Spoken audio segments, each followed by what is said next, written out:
जय भीम, जय भीम, जय जय जय जय जय भीम, जय जय जय जय जय भीम।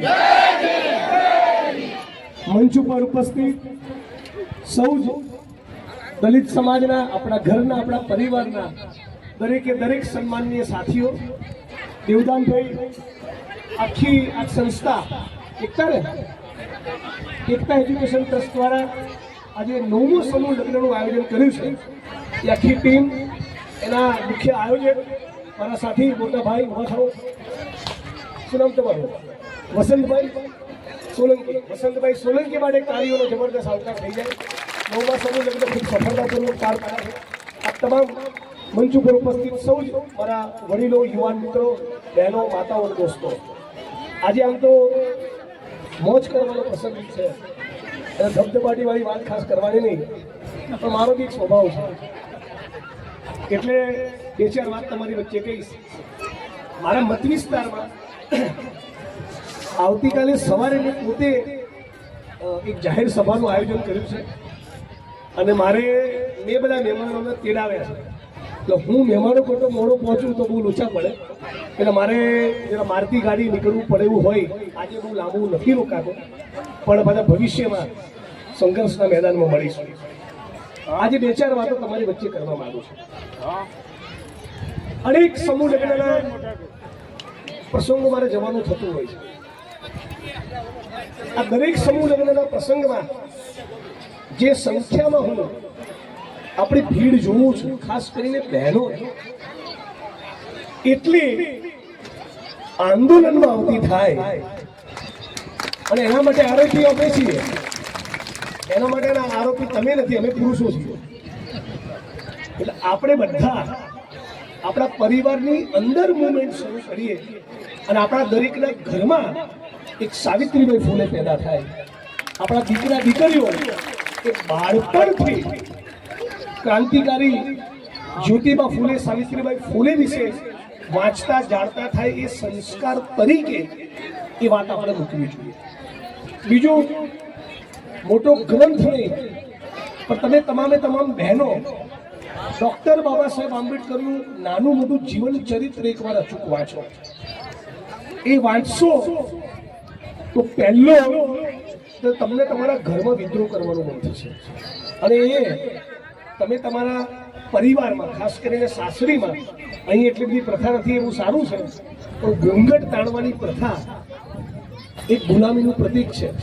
આટલી મોટી સંખ્યામાં બહેનો છે, ત્યારે ખાસ કહું, આપણી દીકરીઓ પરણીને જાય ત્યાં પણ એવો આગ્રહ ના રાખીએ, અને આપણા ઘરે જે દીકરી પરણીને આવે એને પણ ઘૂંઘટા તાણવા ના પડે, એનો પણ સંકલ્પ આપણે બધાએ સમાજ તરીકે સાથે મળીને કરવું જોઈએ।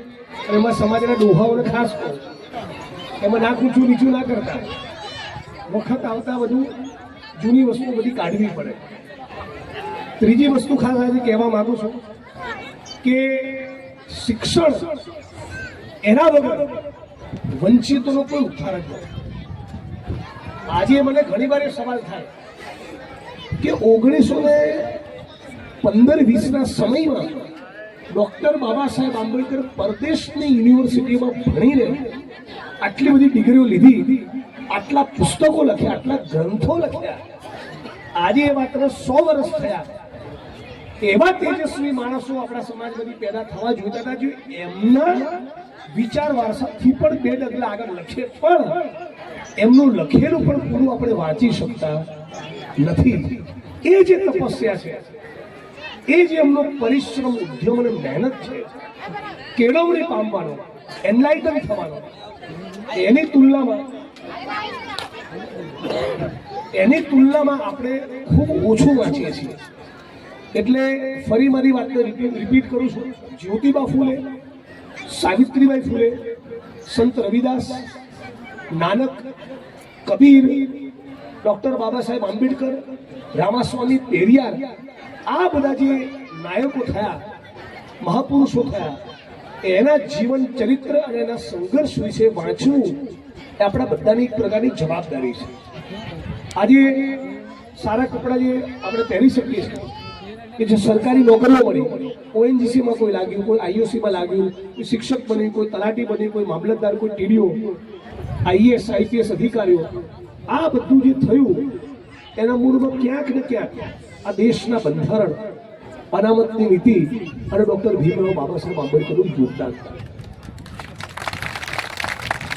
પણ જે સરકારી કર્મચારી વર્ગ છે એમણે પણ પોતાની એક નૈતિક જવાબદારી સમજી આજે ગમે તેટલો બ્રિલિયન્ટ હોઉં, ચૂંટણી તો અનામતની બેઠકથી લડું છું, તો અનામતના કારણે હું ધારાસભ્ય છું.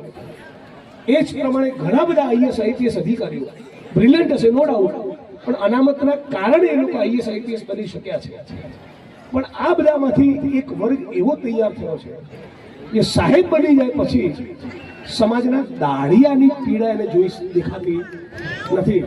એટલે આપણે બધા ભણી ગણીને સદ્ધર થઈએ પણ દૂર કોઈ ગામમાં આજે પણ અસ્પૃશ્યતાનો ભોગ બને છે.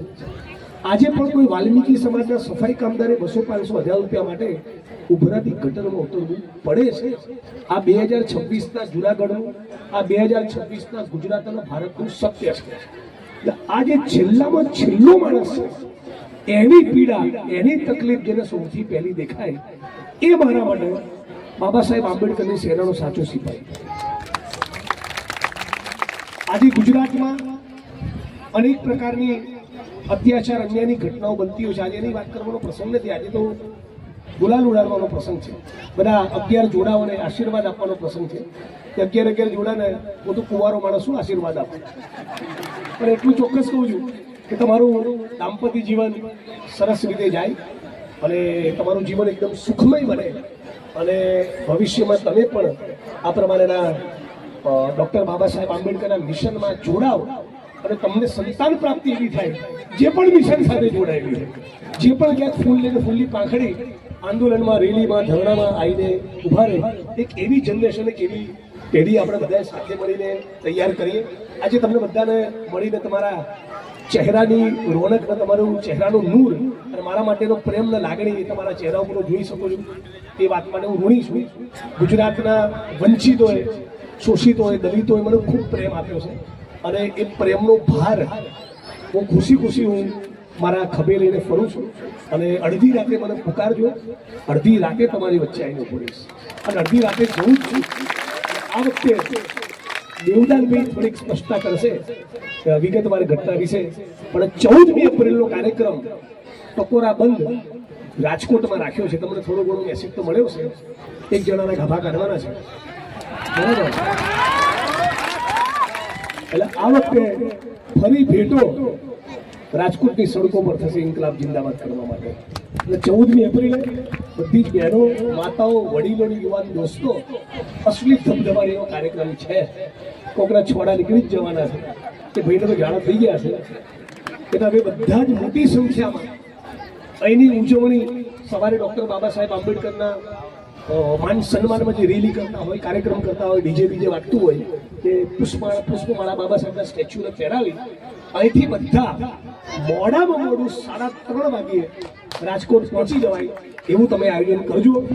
તમને એવું લાગતું હોય કે તમારો આ દીકરો, તમારો આ ભાઈ એ સાચી નિષ્ઠાથી ગરીબ માણસ માટે લડે છે, દલિતોના હકની લડાઈ પૂરેપૂરી તાકાતથી, પૂરેપૂરી ઉર્જાથી, પૂરેપૂરી પ્રમાણિકતાથી લડે છે, તો એનો એક માણસ એ 14મી એપ્રિલે રાજકોટ આવજો.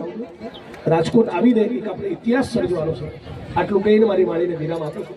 દેવદાનભાઈનો ખૂબ ખૂબ આભાર, આપણા વસંતભાઈ આયોજકનો ખૂબ ખૂબ આભાર, મંચ ઉપર ઉપસ્થિત બધા જ સન્માનીય મિત્રો છે, આપણું પરિવાર છે. બધા સાથે મળીને ડૉક્ટર બાબા સાહેબ આંબેડકરનું જે સ્વપ્ન છે, શિક્ષિત બનો, સંગઠિત બનો અને સંઘર્ષ કરો, આ સાચા અર્થમાં આપણે સાકાર કરીએ. બધાને એ પણ કહું છું કે ડૉક્ટર બાબા સાહેબ આંબેડકરે બુદ્ધિઝમ અપનાવતી વખતે જે પ્રતિજ્ઞાઓ લીધી હતી એ પણ તમારી એની કદી પ્રિન્ટ તમારા ઘરની દિવાલ પર ચોંટાડી રાખો. એની અંદર વિચારનો બહુ મોટો ખજાનો છુપાયેલો છે. આવનારા દિવસોની લડતનો રસ્તો કદાચ ત્યાંથી નીકળતો હશે. એટલે એના વિશે પણ તમે બધા વાંચજો. આપ સૌનો ખૂબ ખૂબ આભાર. મને આટલા બધા પ્રેમપૂર્વક બોલાવ્યો. સોરી, માફી ચાહું છું, થોડુંક ઉતાવળે ભાગવું પડેલ. હાલ સેલ મારીશું તો 7 વાગે મારા મત વિસ્તારમાં પહોંચીશ. એટલે આજે સમય નથી આપી શકતી, બદલ માફ કરજો. પણ જ્યારે આંદોલનમાં બોલાવશો ત્યારે સમય જ સમય હશે. અઠવાડિયું રહેવાનું હશે તો પણ તમારી વચ્ચે આવીને ઉભો રહીશ. આ ધરતીને વંદન કરું છું. આ તમામ લોકોને ખૂબ ખૂબ આભાર માનું છું. કાર્યક્રમનું આયોજન કરનારા બધા જ મિત્રોનો, વસંતભાઈનો, દેવદારભાઈનો ફરી એકવાર આભાર માનું છું. એકવાર મારી સાથે નારો થઈ જાય, હું કહીશ લડેંગે. તમે 2 હાથ ઊંચા કરીને કહીએ જીતેંગે. રેડી? લડેંગે, લડેંગે, લડેંगे. इंकलाब, इंकलाब, इंकलाब. ये धरती अपने आप की नहीं किसी के पास. लड़ेंगे, जीतेंगे. जय भीम, जय भारत.